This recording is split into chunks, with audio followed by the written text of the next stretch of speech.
Use a calculator to perform the indicated operation. Round the result to 2 decimal places. And so here this problem is telling us that it's going to be okay to use our calculator, and I'm kind of grateful for that, especially for this fraction problem, because finding common denominators for 854 and 220 would take a lot of work. We could do it, but it would be messy. Decimals aren't so bad, but it's nice to have a chance to use our calculator for this. So let's pull up our calculator. Now we want to be sure when we're doing these problems that involve both negative numbers, like here, and also subtraction signs. Okay, so there's our subtraction. We want to be sure that we're using the right keys on our calculator. So if you remember on the calculator, here is the negative sign. This is what we're going to do when we enter a negative number. But this sign here is the sign that we're going to use. That minus, that's our subtraction sign. So that's when we're doing the operation of subtraction. So let's take a look at this first problem. So we have negative 359.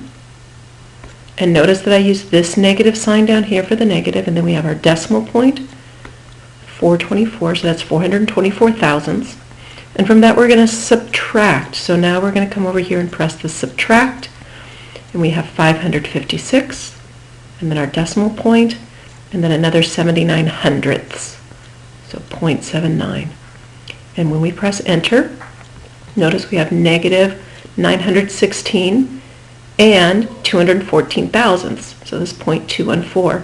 Now remember our directions. The directions said round result to 2 decimal places, and our answer has 3 decimal places, so we need to do a rounding step.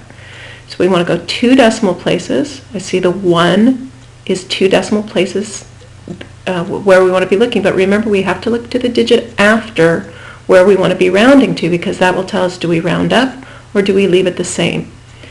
And if you remember the rounding rules, if it's 5 or higher, we would round the digit up. But this is not 5 or higher, that's just 4. So we're going to leave that second decimal place exactly the same. So our final answer will be negative 916 and 21 hundredths. So let's go ahead and write that down. So negative 916 and 21 hundredths. Now let's take a look at this other problem where we're doing fractions. So we're going to be using our fraction key here. Go ahead and clear out our last problem. So again, negative is here, subtract is here. So negative 72 over, so we press the fraction key before we go to the denominator, 854. From that I'm going to subtract. Here's my subtraction sign.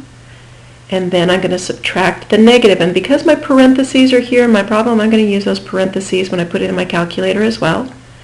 Negative 57, fraction key, 220, because 220 is my denominator.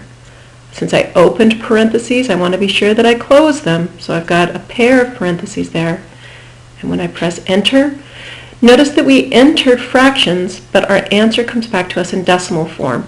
And that's because the fractional answer for this would be too large for my calculator to hold very well. So it's just going to default to giving me a decimal approximation for whatever that fractional answer would be. So here, once again, we want to round to 2 decimal places. So I look to the third decimal place to tell me what I should do with that second decimal place.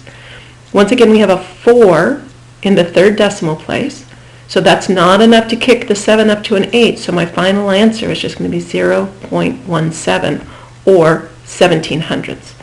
So we'll go ahead and write that down here, 0.17. And do remember, whenever we have just a decimal portion for our answer, always a good idea to lead it out with the 0, because that helps us to see that decimal point. Otherwise, we might overlook the decimal and think that our answer is just 17. But our answer is, in fact, 17 hundredths.